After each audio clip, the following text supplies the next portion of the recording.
ஹியூமனை கடிக்கணும்னு நினச்சி வந்து கடிக்கிறது கிடையாது. சும்மா ஒரு ரீசன் இல்லாமல் ஒரு நாய் வந்து கடிக்கணும்னா அதுக்கு வெறி இருக்கிறதுனா அந்த மாதிரி வரலாம். பட் வெறி இருக்கிறது ஒரு சின்ன பர்சன்டேஜ் இருக்கிற நாய்க்கு மட்டும்தான் வெறி இருக்கும். வெறி வந்துச்சுன்னா 10 நாளில் அந்த அனிமல் இறந்து போயிடும். குழந்தைங்கள ஒரு குரூப்பாக போய் நாய் பார்த்துட்டு ரொம்ப சத்தம் போட்டு ஒரு மாதிரி பிஹேவ் பண்ணும்போது நாய் அதோட செல்ஃப் ப்ரொடெக்ஷனுக்கு தான் அது வந்து கடிக்கிறது. பூனை அந்த ஸ்பீஷீஸ் வந்து இண்டிபெண்டன்ட் ஸ்பீஷிஸ்ன்னு சொல்லுவாங்க. இது வந்து இட் இஸ் அ பேக்காக தான் பிஹேவ் பண்ணும். அதோட பேக் பிஹேவியர் என்னன்னா அதோட ப்ரொடெக்ஷனுக்கு தான் அந்த பேக். ஒரு அனிமலுக்கு ஏதோ ஆயிடுச்சுன்னா 5 அனிமல்ஸ் அது கூட சப்போர்ட்டுக்கு வரும். தெருவில் இருக்கிற டாக்ஸ் எப்பவுமே அதோட லைஃப் தான் அதுக்கு இம்பார்ட்டன்ட். அதோட நெக்ஸ்ட் ஃபுட் எங்கேருந்து கிடைக்கும்னு அது தெரியாது. டாகை பற்றி எவ்வளோ நல்ல நல்ல ஸ்டோரிஸ் இருக்கு. எவ்வளோ ஹியூமன்ஸுக்காக போராடி ஹியூமன்ஸை ப்ரொடெக்ட் பண்ணி இவ்வளோ ஃப்ளோர்ஸு கூட்டிகிட்டு வந்த நாய் தான். கோயம்புத்தூரில் லைசன்ஸ்க்கு ப்ரொவிஷனே இல்லை. இன்றைக்கி வந்து இப்போ நான் சப்போஸ் எனக்கு லைசன்ஸ் வேணும்னு சொல்லி நான் கார்பரேஷனில் போயிட்டு ப்ரொவிஷன் இல்லை, நாங்கள் அது செட்டப் பண்ணலன்னு சொல்லுவாங்க. அந்த செட்டப்பே இல்லாத இடத்துல நீங்கள் லைசன்ஸ் வைக்கணும்னு எப்படி சொல்ல முடியும்?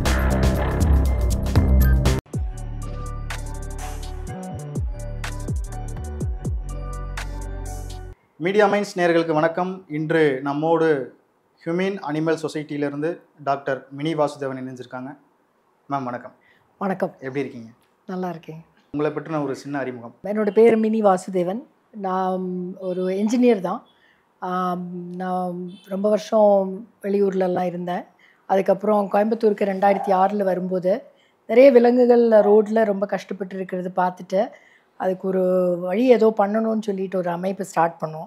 நாங்கள் விலங்குகளுக்கு எந்த விதமான ஹெல்ப்பும் பண்ணுவோம், கருத்தரை பண்ணுவோம், தடுப்பூசி போடுவோம். முனிசிபல் கார்ப்பரேஷன் கூட எஸ்டாப்ளிஷ் பண்ணி ஒரு அமைப்பு அவங்களோட பிஹாஃபில் நடத்திட்டு இருக்கோம். தெருவில் இருக்கிற டாக்ஸுக்கு கருத்தரை பண்ணுறது, அப்புறம் தடுப்பூசி போடுறது, ரேபீஸ் எப்படி நம்ம அவாய்ட் பண்ணுறது, அப்புறம் அடிபட்டிருக்கிறது அனிமலுக்கு ஹெல்ப் பண்ணுறது, எஜுகேஷன் அவேர்னஸ், ஸ்கூல்ஸுக்கு காலேஜஸில் போய் குழந்தைங்களுக்கு எப்படி ஒரு விலங்கு வந்து நம்ம கூட இருக்க வேண்டியது, அதை எப்படி அதுக்கு நம்மளோட ரெஸ்பான்சிபிலிட்டி என்னன்னு சொல்லி கொடுக்குறது. ஸோ இந்த மாதிரி வேரியஸ் ஆக்டிவிட்டீஸை நம்ம ஆர்கனைசேஷன் பண்ணிகிட்ருக்கோம்.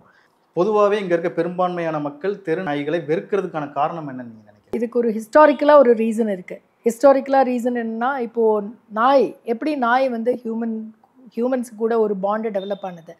ஸோ அதுக்கு ஒரு இதே இருக்குது, ஒரு சேயிங்கே இருக்குது. என்னென்னா மேன்ஸ் பெஸ்ட் ஃப்ரெண்டுன்னா டாக். ப்ரீ ஹிஸ்டாரிக்கல் டைம்லேயே ஹியூமன்ஸ் ஹேபிட்டேட்டில் நரியோட எவல்யூஷனாக வந்து ஸ்பீஷீஸ் தான் நாய். ஸோ அது ஹியூமன்ஸு கூட ஒரு பாண்டு டெவலப் ஆனதுன்னா 2 பேருக்கும் அதுக்கு பெனிஃபிட் இருந்தது. ஸோ அதனால அந்த பாண்டு கண்டிப்பாக இருக்குது. இப்போ வெறுக்கிறதுக்கு என்ன ரீசன்னா தொல்லை ஆகுது. ஸோ அதுக்கு என்ன நிறைய தொல்லைக்கு ரீசன் இருக்குது. என்னென்னா வழியில் போகிறவங்கள இதை சேஸ் பண்ணுது, இல்லைன்னா கடிக்க வருது. அப்புறம் மோஸ்ட் இம்பார்ட்டண்ட்டான விஷயம்னா டாக் பைட்டு. டாகோட ஃபியரோட ஜாஸ்தியாக நாய் கடி பயக்கிறாங்க. அது என்னென்னா ரேபீஸ், வெறி நோய்ங்கிறத நாயினால் பரவுறது ஒரு பர்டிகுலர் டிசீஸ். அது ஒரு வைரல் டிசீஸு. அது நாயினால தான் மேக்ஸிமம் பரவுறது. அது ஹோல் வேர்ல்டில் பார்த்தோன்னா டாக் மீடியேட்டட் ரேபீஸ்ன்னு சொல்லுவாங்க. ஏன்னா நாயினால் வருது, நாயினால் ஸ்ப்ரெட் ஆகுறது. மேக்ஸிமம் நாய் தான் ஓடி ஒரு வெறி இருக்கிற நாய் வந்து நிறைய நாயை கடிக்கும், அந்த நாய் வந்து வேற கடிக்கும், மாடை கடிப்போம், மேமல்ஸுக்கு எல்லாமே வரும். ஸோ அதுதான் அந்த வெறுக்கிறதுக்கு ரீசன் வந்து டாக் பைட்டு தான், டாக் இல்லை. அப்புறம் வேறு சில விஷயங்கள்னால் நிறைய ஒரு பேக்காக ஃபார்ம் பண்ணி நைட்டில் வந்து உழைக்கிறது, அப்புறம் கொஞ்சம் டிஸ்டர்பன்ஸ் வருது, அப்புறம் மேட்டிங் டைமில் அக்ரெஷன் ஆகுது. ஒரு ஃபீமேல் ஹீட்டில் இருந்தால் 10 மேல் டாக்ஸ் வந்து அங்கே நிறைய தொல்லை ஆகும், ஃபைட் ஆகும்.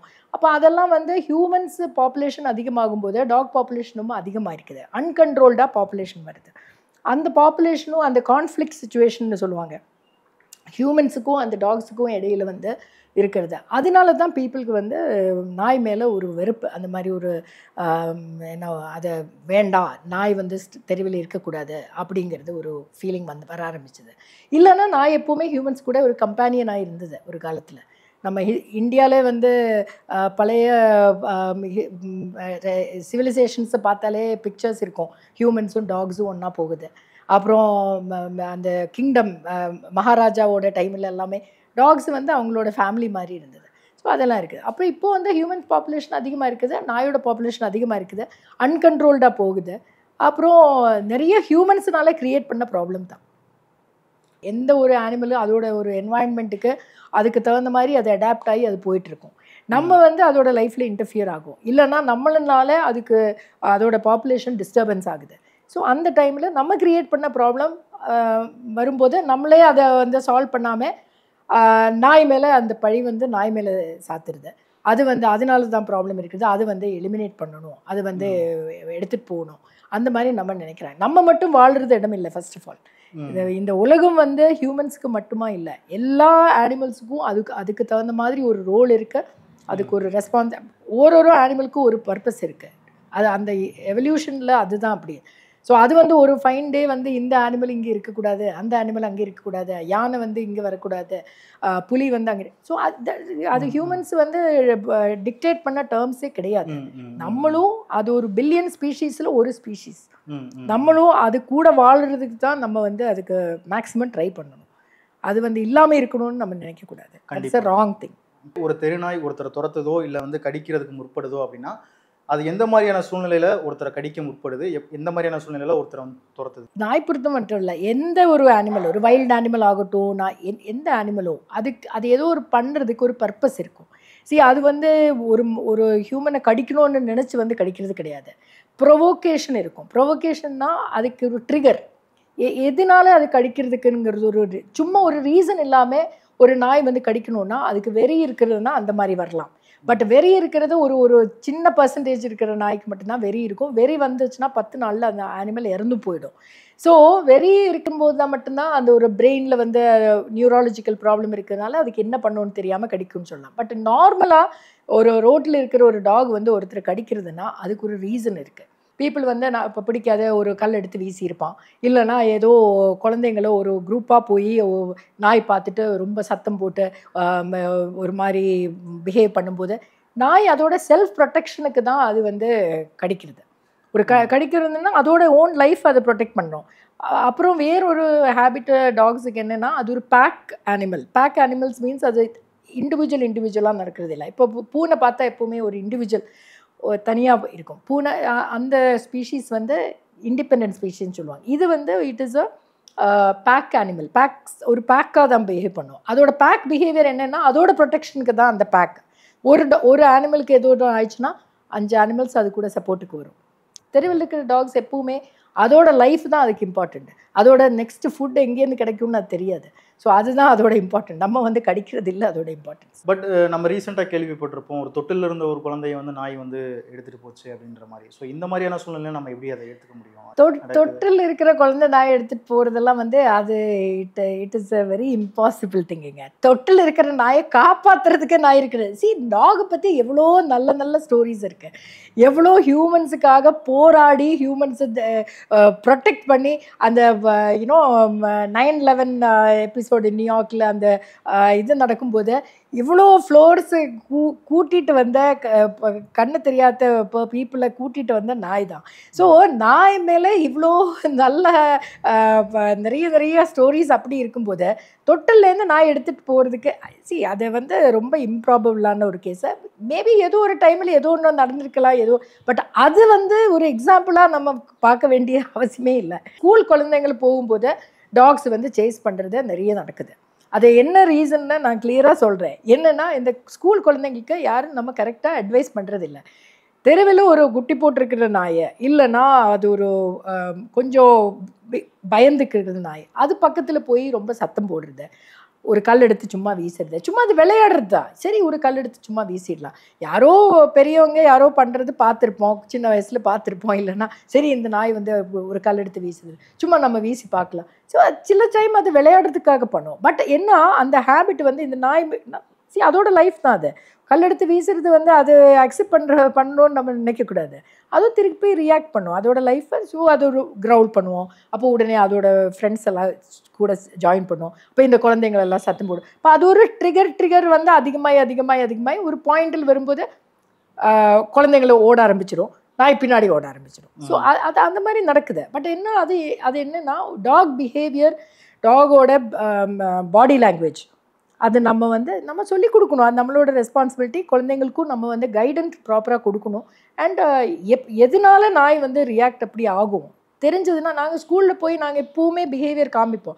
ஆக்சுவலாக நாங்கள் வந்து ஒரு நாய் மாதிரியே வந்துட்டு, இப்போ ஒரு நாய் இப்படி வந்தால் நீங்கள் என்ன நினைப்பேன், இப்படி வந்தால் என்ன நினைப்பேன், அதோட பாடி லாங்குவேஜ் பார்த்தாலே நம்ம தெரியும் இது ஃப்ரெண்ட்லியா, இதுக்கு பயந்து இருக்குதா.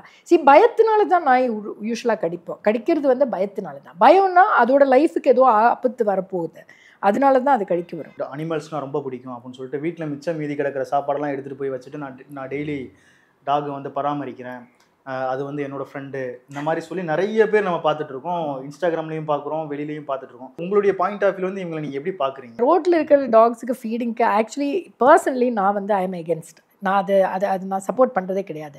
ஏன் நான் சப்போர்ட் பண்ணலன்னு நான் சொல்கிறேன். ஒரு வாயிலா ஜீவன் சஃபராக இருக்கும்போது அதுக்கு கொடுக்குறதுனா ஓகே. பட் தெருவில் இருக்கிற எல்லா நாய்க்கும் தெரியும் அதுக்கு எங்கே போய் சாப்பிடணும், எங்கே போய் ஃபுட்டு கிடைக்குங்கிறது. அது ஒரு சர்வைவல் ஸ்கில்னு சொல்லுவாங்க. அதுக்கு எப்படி த்ரைவ் ஆகணும்னு அதுக்கே தெரியும்.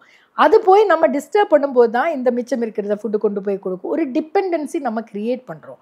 அந்த டாக் வந்து மேபி அதுக்கு எங்கே போய் ஃபுட்டு தேடணும்னு அது நல்லா தெரிஞ்ச ஒரு நாய் இருக்கும்.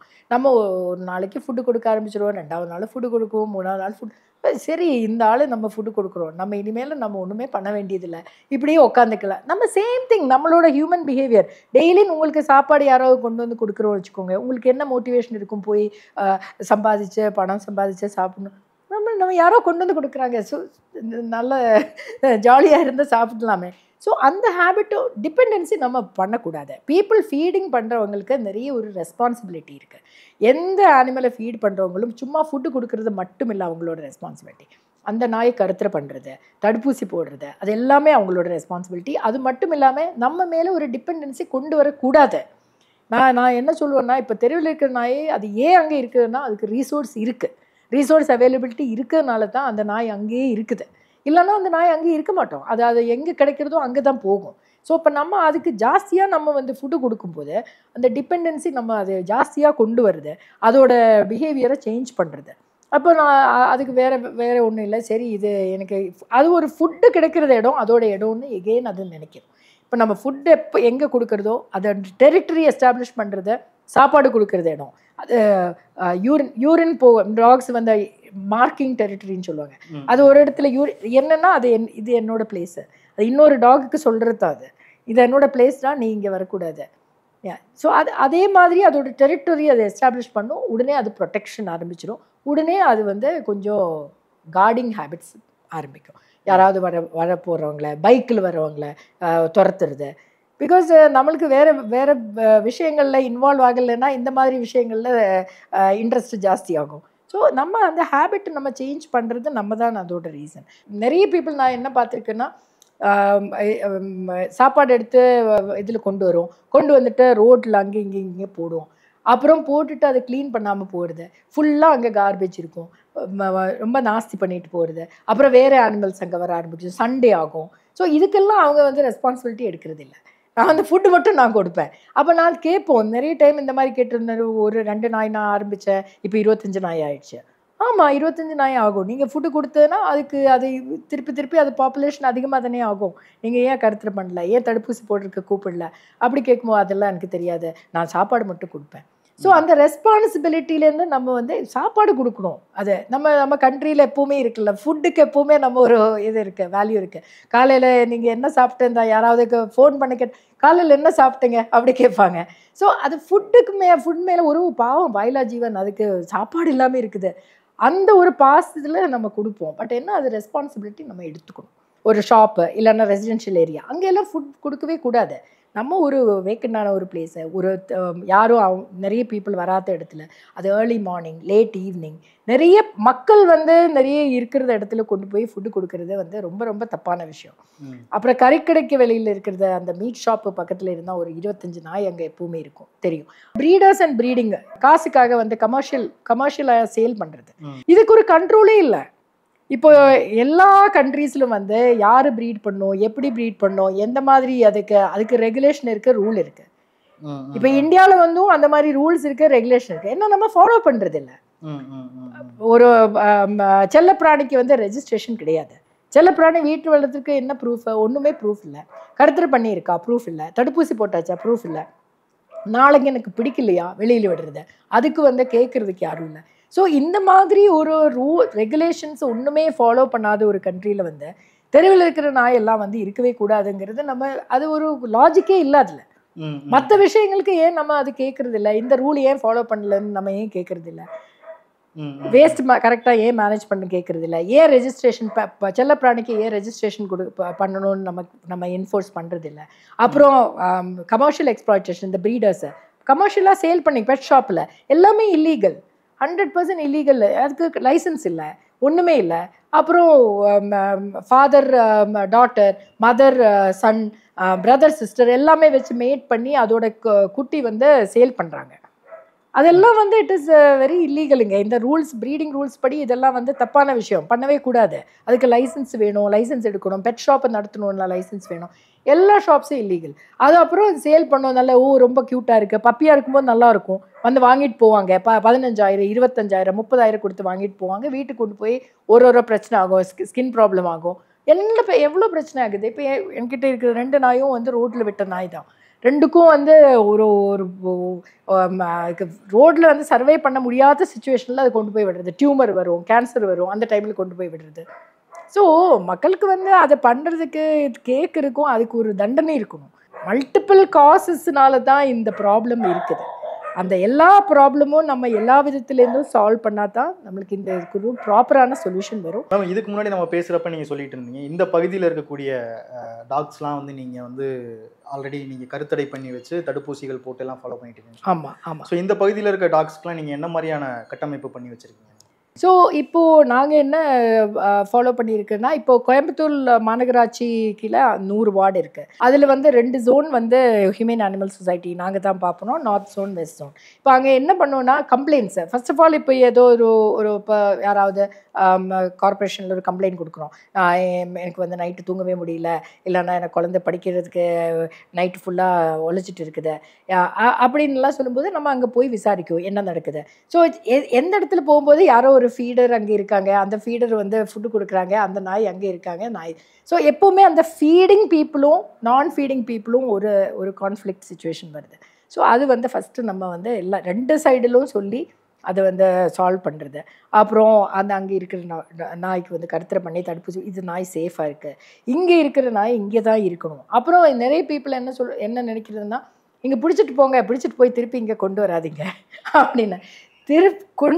நம்ம எடுத்துகிட்டு போனால் அது எந்த இடத்துல எடுத்ததோ அந்த இடத்துல திருப்பி விட்டால் தான் அதோட பேலன்ஸ் வரும்.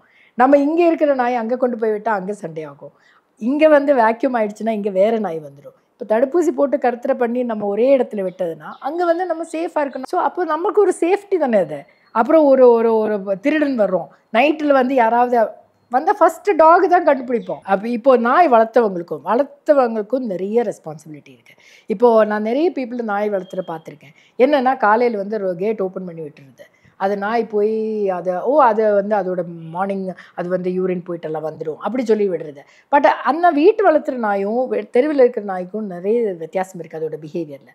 வீட்டு வளர்த்துற நாய் அதுக்கு வந்து ஒரு ஃபேமிலி இருக்குது, அதுக்கு அதோட கெத்து இருக்குது. அது என்ன பண்ணுன்னா அது வந்து இன்னும் ஆக்ரோஷமாக வேறு பீப்புள்கிட்ட பிஹேவியரை ரொம்ப அக்ரெசிவாக பிஹேவ் பண்ணுறதுக்கு வாய்ப்பு இருக்குது. ஸோ நம்ம வீட்டு வளர்த்துற நாய் வெளியில் கூட்டிகிட்டு போகணுன்னா லீஷ் போட்டு காலர் போட்டு சூப்பர்விஷன் இல்லாமல் வெளியிலே அனுப்பக்கூடாது. அது பண்ணுறது வந்து தப்பு. அப்படி பண்ணிட்டோன்னா நிறைய பெரிய ப்ரீட்ஸு இந்த மாதிரி ரொம்ப ஆக்ரோஷமான ப்ரீட்ஸ் இருக்குது, ராட்வைலர், அதெல்லாம் வந்து கடிச்சதுன்னா நம்ம வந்து அந்த இடம் விடவே விடாது. அந்த மாதிரி இருக்கிற ப்ரீட்ஸை வீட்டில் வளர்த்திட்டு ரோட்டில் விடுறது, ப்ராப்பராக ரெஸ்பான்சிபிலிட்டி இல்லாமல் லீஷ் போடாமல் காலர் போடாமல் விடுறது, தடுப்பூசி போடாமல் விடுறது, அது போய் ஏதோ ஒரு பர்சனை கடிச்சதுன்னா அது உங்கள் ப்ராப்ளம்னு சொல்லிட்டு வீட்டில் வந்து உட்காந்துருக்குறது. ஸோ இந்த மாதிரி இர்ரெஸ்பான்சிபிள் நிறைய பீப்புள் நாய் வளர்த்திட்டு இருக்கிறவங்கக்கிட்டேயும் இருக்குது. ஸோ நெய்பர்ஸுக்கிட்ட சண்டைக்கு போகிறது, ஒரு நெய்பருக்கு டாக் பயம்னா அவங்கள ரெஸ்பெக்ட் பண்ணும். அது அவங்களுக்கு பயம் இருக்குது, நீங்கள் பயப்படக்கூடாதுன்னு சொல்லி. இப்போ நீங்கள் உள்ளே வந்தீங்க, நான் உங்களை ரெஸ்பெக்ட் இப்போ நீங்கள் நாய் பார்த்து பயந்துக்கிற ஒரு பர்சன்னா நான் அதுக்கு தகுந்த மாதிரி நான் சொல்லியிருப்பேன், சரி நான் உள்ளே எடுத்து வைக்கிறேன், நீங்கள் வரவங்களே நம்ம ரெஸ்பெக்ட் பண்ண அவரோட பிஹேவியர். எனக்கு பயம் இல்லைன்னு சொல்லி இன்னொருத்தருக்கும் பயம் இருக்கக்கூடாதுன்னு எனக்கு சொல்ல முடியாது. ஸோ பக்கத்தில் இருக்கிற வீட்டில் பிரச்சனை இருக்குதுன்னா அவங்களும் ரெஸ்பான்சிபிளாக இருக்கணும். பின்ன அப்பார்ட்மெண்ட்டில் நிறைய பிரச்சனை நடக்குது. எப்படின்னா அது யூரின் போகிறது மோஷன் போகிறத க்ளீன் பண்ணுறது இல்லை, க்ளீன் பண்ணாமல் விட்டுட்டு போகிறது, வேறு யாரோ பண்ணணும். இப்போ நம்ம நாயை கூட்டிகிட்டு போகும்போது பப்ளிக் ப்ராப்பர்ட்டியில் பப்ளிக் பிளேஸில் அது போயிடுச்சுன்னா க்ளீன் பண்ணுறது நம்மளோட ரெஸ்பான்சிபிலிட்டி. என்னோடய நாய் போயிடுச்சுன்னா நான் தான் க்ளீன் பண்ணணும். யார் க்ளீன் பண்ணுவோம்? அது அங்கே வர இருக்கிற ஒர்க்கிங் பீப்புள் இருப்பாங்க, அவங்க அதெல்லாம் க்ளீன் பண்ணுறதுக்கு இட்ஸ் அவர் நம்ம நம்மளோட ரெஸ்பான்சிபிலிட்டி. அதுக்கு எப்பவுமே ரெஸ்பெக்ட் பண்ணி தான் ஆகணும். நிறைய ஓனர்ஸ் ப்ராப்பராக ஆனிமல்ஸை வளர்த்துறதே கிடையாது. அந்த இஷ்யூ இருக்குது. அதுவும் இந்த மாதிரி சட்டம்படி அதுவும் கொண்டு வரணும். எந்த ரூல்ஸு வயலேட் ஆகுதோ, வெளியில் டாகை அசால்ட்டாக விடுறதுன்னா அந்த டாக் எடுத்துகிட்டு போகணும். அதுக்கு ரூல் இருக்கணும். நம்ம அந்த டாக் எடுத்துக்கணும். நீங்கள் நாய் வைக்கவே கூடாது, உங்களுக்கு அது வைக்கிறதுக்கு உண்டான இது உங்களுக்கு இல்லை, நீங்கள் வளர்த்துறது சரியில்லை. ஸோ அப்படியும் சொல்கிறதுக்கு நம்ம அத்தாரிட்டேட்டிவாக சொல்ல முடியணும், கார்பரேஷன்னாலும் சரி. மேம், இதெல்லாம் பேசுகிறதுக்கு முன்னாடி கோயம்புத்தூரில் எவ்வளோ பேர் தான் லைசன்ஸ் வச்சுருக்காங்க டாக்? யாருமே லைசன்ஸ், கோயம்புத்தூரில் லைசன்ஸ்க்கு ப்ரொவிஷனே இல்லை. இன்றைக்கி இப்போ நான் சப்போஸ் எனக்கு லைசன்ஸ் வேணும்னு சொல்லி நான் கார்பரேஷனில் போய்ட்டு ப்ரொவிஷன் இல்லை, நாங்கள் அது செட்டப் பண்ணலன்னு சொல்லுவாங்க. அந்த செட்டப்பே இல்லாத இடத்துல நம்ம எப்போ ஒருத்தர்கிட்ட நீங்கள் லைசன்ஸ் வைக்கணும்னு எப்படி சொல்ல முடியும்? ஸோ ஃபர்ஸ்ட் ஆஃப் ஆல் இதை கவர்மெண்ட்டுக்கும் நிறைய ரெஸ்பான்சிபிலிட்டி இருக்குங்க. அத்தாரிட்டிஸுக்கு ரூல்ஸை ஃபாலோ பண்ணுறதுக்கு. இப்போ ABC animal birth control centres நடத்தணும், அதுக்கு கரெக்டான பணம் கொடுக்கறது, தடுப்பூசி போட்டாச்சான்னு பார்க்குறது. கம்ப்ளைண்ட் வரும்போது மட்டும் நம்ம ரியாக்ட் பண்ணுறது அது ரொம்ப தப்பு. கம்ப்ளைண்ட் பண்ணும்போது மட்டும் ரியாக்ட் பண்ணிட்டோன்னா அது பேண்டேட் சொல்யூஷன் மாதிரி ஆகும். நம்ம அதுக்கு என்ன அதோட ப்ராப்ளம், நம்ம ப்ராப்ளம் சால்வ் பண்ணணும். Street dogs okay. இப்போது நான் வீட்டுக்குள்ளே வச்சு நான் ஒரு டாக் வளர்க்க போகிறேன், பெட்டாக வச்சு வளர்க்க போகிறேன் அப்படின்னா நான் அந்த டாகை எப்படி பராமரிக்கணும்? அதுக்கு நான் ஏதாச்சும் ப்ராக்டிஸ் கொடுக்க வேண்டியது இருக்கா? ரகடாக பிஹேவ் பண்ணாமல் இருக்கிறதுக்கு, இல்லை ஸ்ட்ரீட்டில் போய் யாரையும் கடிக்காமல் இருக்கிறதுக்கு நான் ஏதாச்சும் ப்ராக்டிஸ் கொடுக்கணுமா? அதை நான் எப்படி பார்த்துக்கணும்? ஆமாம், வீட்டில் வளர்த்துற டாகை எப்படி வளர்த்துறோங்கன்னு நம்ம தெரியாமல் டாகை வீட்டில் கொண்டு வரவே கூடாது. எப்போவுமே சொல்லுவாங்க நாயோட ப்ராப்ளம் இல்லாத ஓனரோட ப்ராப்ளம்னு சொல்லுவாங்க. எந்த நாயோட பிஹேவியர் நம்ம அதை எப்படி வளர்த்தணுங்கிறது தெரியணும். அதுக்கு நிறைய ரிசோர்ஸஸ் அவைலபிளாக தான் இருக்குது. சப்போஸ் தெரியலைன்னா நம்ம அதை கேட்கணும். இப்போ ஒரு குழந்தை வீட்டில் பிறக்குக்கு முன்னாடி நம்ம நினைப்போம் அந்த குழந்தை எப்படி கொண்டு வரணும், பேரண்டிங்னு சொல்லுவாங்கல்ல. இப்போ ஒரு பேரண்ட்ஸ் ஆகிற ஒரு நல்ல பேரண்ட் ஆகணும்னு எப்படி, அதே மாதிரி தான் ஒரு நல்ல ஒரு பெட்டோட பெட் பேரண்ட்னு சொல்லுவாங்க. நான் பெட் ஓனருந்தே நாங்கள் யூஸ் பண்ணுறதில்ல, பிகாஸ் அது ஒரு ஃபேமிலி மெம்பர், அதுவும் ஒரு குழந்தை.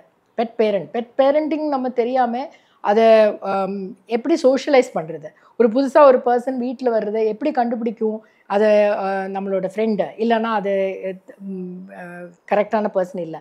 ஸோ அந்த ஹேபிட்ஸ் எல்லாம் வருது நம்மளோட பிஹேவியர்லேருந்து தான். ஸோ நம்ம அதை ட்ரான்ஸ்ஃபர் பண்ணும்போது சின்னதுலேருந்து ஒரு பப்பியாக நம்ம எடுக்கிறதுனா சின்னதுலேருந்து நம்ம அதை ட்ரெயின் பண்ணி கொண்டு வரலாம். பெருசாக வர்ற டாக்னா அது நம்மளோட பிஹேவியர் பார்த்து அதையே அட்ஜஸ்ட் பண்ணுவோம்.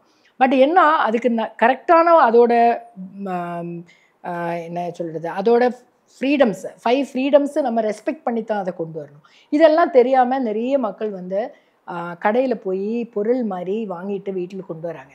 ஃபர்ஸ்ட் ஆஃப் ஆல் அது ப்ராடக்ட்ஸ் சேல் பண்ணுறது மாதிரி ஒரு ஐட்டமே கிடையாது. இது ஒரு உயிரை வாங்குறது விற்கிறது அதெல்லாம் ரொம்ப தப்பு. நிறைய அனிமல்ஸ் ரோட்டில் அனாதையாக நடக்குது, அதை எடுக்கும்போது நம்ம சொல்லிக் கொடுக்கறதுக்கு ஆள் இருப்பாங்க. இது அப்படி இல்லை. குழந்தைக்கு எனக்கு என்னோட குழந்தை இன்னொரு குழந்தை நாய் வச்சுருக்கிறத பார்த்துருக்கு, எனக்கும் அது வேணும். பீப்புள் வீட்டில் திங்க் பண்ணாமல் எடுத்துகிட்டு வருவாங்க. எடுத்துகிட்டு வந்துட்டு அதுக்கு கேர் கொடுக்க தெரியாமல் அதுக்கு ஒரு நோய் வரும்போது எல்லாம்னா அதுக்கு அது மேலே காசு செலவு பண்ண வேண்டிய ஒரு சூழ்நிலை ஆகும்போது ரோட்டில் விடுறது, அது கேட்குறதுக்கும் யாரும் இல்லாமல் இருக்குது. ஸோ இந்த மாதிரி நிறைய பீப்புள் ஒரு தாட் ப்ராசஸ் இல்லாமல் போய் ஒரு பெட்டை வீட்டில் கொண்டு வர்றது நடக்குது. ஸோ அதுக்கும் எகென்ஸ்டாக ரூல்ஸ் இருக்குது. பெட் பேரண்டிங் என்னென்ன எப்படி ஒரு பெட்டை வளர்த்தணும் அதுக்கு எல்லாமே ரெகுலேஷன் இருக்குது.